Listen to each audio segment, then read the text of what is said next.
Vamos a empezar con la introducción a la ventilación. Es muy importante tener claro ciertos conceptos para poder avanzar en los diferentes módulos de nuestro curso de diseño de sistemas de ventilación. ¿Qué es lo que vamos a ver en este primer módulo? Inicialmente vamos a empezar con el fluido con el que vamos a trabajar, que es el aire. Posteriormente vamos a definir qué es la ventilación, vamos a analizar las variables que intervienen en los diferentes tipos de sistemas de ventilación y por último vamos a ver los complementos que componen nuestro sistema de ventilación. El aire. Todos sabemos que el aire es el gas que envuelve la Tierra y es imprescindible para la respiración de todos los seres humanos. Este aire que nos rodea no es aire seco, tiene cierto porcentaje de humedad que está ligado a las condiciones de confort de todos los seres humanos. Además del vapor de agua, el aire también tiene otro tipo de contaminantes. Tiene polvo, tiene humos, tiene bacterias, entre otras cosas.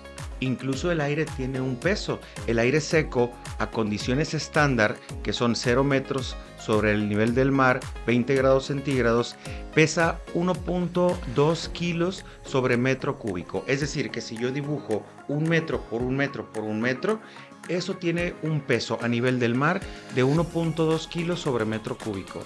Es muy importante tener clara estas condiciones estándar porque la mayor parte de los fabricantes de equipos de ventilación expresa toda su información técnica a condiciones estándar. Y es muy importante en el punto de selección de ventiladores trabajar en las correcciones porque el aire pesa distinto en Guadalajara, pesa distinto en Monterrey, pesa distinto en la Ciudad de México. Está ligado directamente a la altitud y a la temperatura de la ciudad donde vaya a operar nuestro sistema de ventilación. Me gustaría hablar todavía más sobre el aire, pero a continuación les voy a poner un par de videos. Uno de lo que es el viento y del otro de lo que es la humedad. Bienvenidos. Hoy vamos a hablar del viento. Denominamos aire a la mezcla de gases que rodea nuestra atmósfera. Estos gases son una combinación de nitrógeno y oxígeno principalmente y otras sustancias. Aunque no las notemos, tienen peso, ocupan espacio, están atraídas hacia el planeta por la gravedad y sobre todo pueden trasladarse. El viento es simplemente el movimiento del aire de una zona a otra. Pero esto no es tan sencillo, ya que para que se produzca este fenómeno intervienen principalmente los factores presión atmosférica y temperatura. En el caso de la presión atmosférica, cuando entre dos zonas la presión del aire es distinta, este tiende a moverse desde la zona de alta presión hacia la zona de baja presión. En el caso de que se produzca por variación en la temperatura, cuando el aire cálido asciende por convección aumentando su volumen, una masa de aire frío se mueve y ocupa su lugar. Ahora veamos, ¿cómo se mide el viento? Existen dos valores a determinar, la velocidad y la dirección. La medición de la velocidad se obtiene a través del anemómetro. Cuando el viento choca contra las cucharas, estas giran sobre su eje y se mide la velocidad del viento, que podemos traducir a kilómetros por hora o metros por segundo. Para que estos instrumentos obtengan los datos más precisos posibles, deben estar colocados en una zona despejada, lejos de casas, edificios o árboles que puedan interrumpir o desviar el paso del viento. Hasta pronto. Aquí se dijo algo sumamente importante. Hablaba de las condiciones del medio ambiente. Sin embargo, decía que una corriente de aire se genera de una zona de alta presión a una zona de baja presión.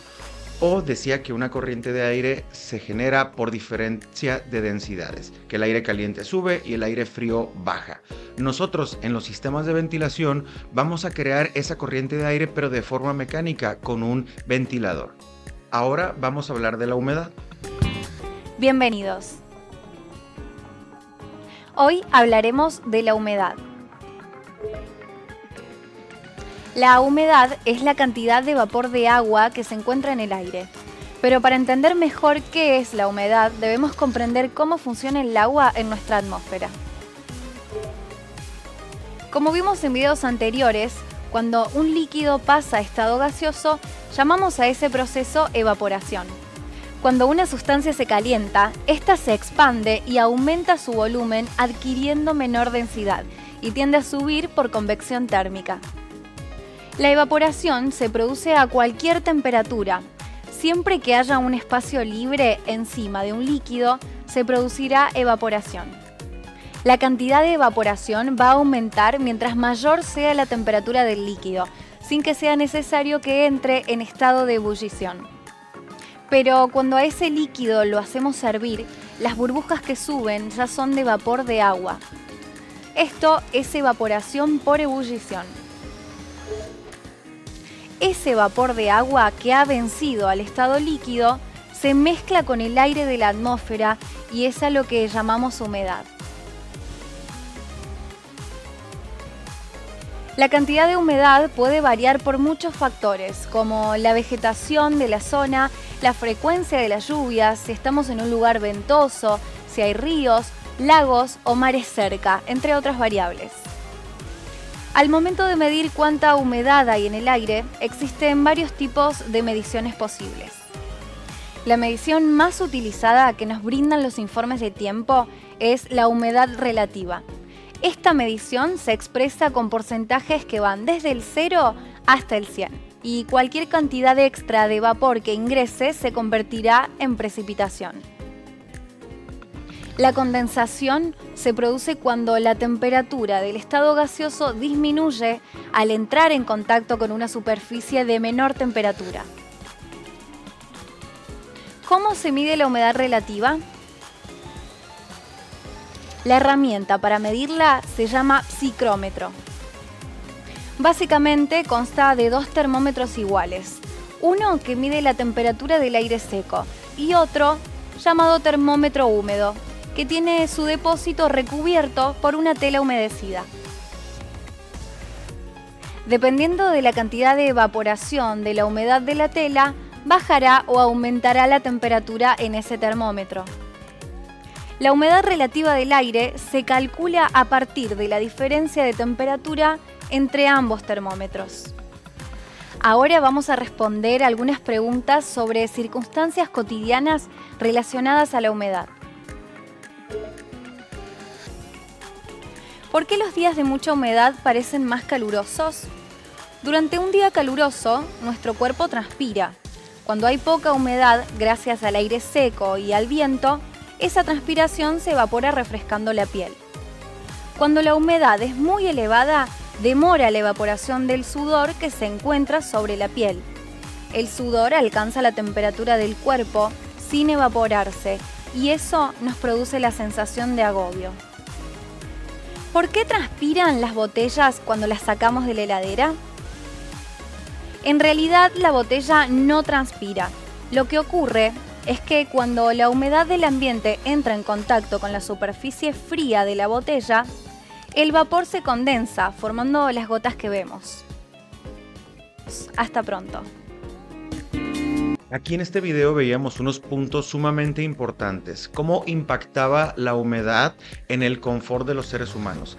Ambos videos están en el canal de YouTube de Infoclimas, donde tienen muchos más videos muy interesantes relacionados al estado del tiempo. En este caso, los utilizamos para describir los conceptos de una manera sencilla y relacionarlos con la ventilación mecánica. Ya tenemos clara cómo impacta la humedad en la sensación de confort de los seres humanos. Esto sucede en el interior de un recinto, en el interior de una nave, en el interior de una cocina. Si a la temperatura excesiva le agregas la humedad, genera, en el video le llamaban sensación de agobio. Es lo que nosotros en México le llamamos que se siente sofocado.